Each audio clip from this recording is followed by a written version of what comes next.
₹15 order છે આરવલ્ડેથી અહીંયા junction railway station કોઠી કમ્પાઉન્ડમાં બંગલો number 25માં.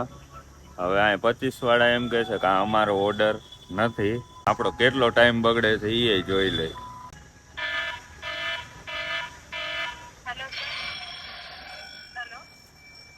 હવે ઓર્ડર कैंसिल થઈ ગયા. તમને જે साइलेंट वागे ने ये मैं किधर वो आपको नहीं पता.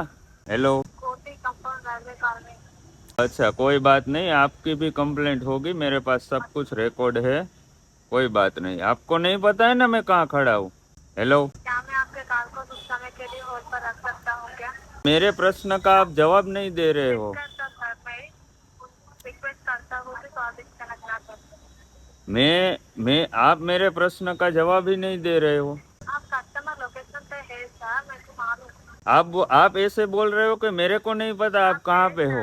आप कस्टमर लोकेशन पे है, कस्टमर फोन नहीं उठा, क्योंकि मेरे सामने खड़ा है, कॉल नहीं उठा रहा है. मैं 10 मिनट से यहाँ खड़ा हूँ, उसका पैसा कौन देगा?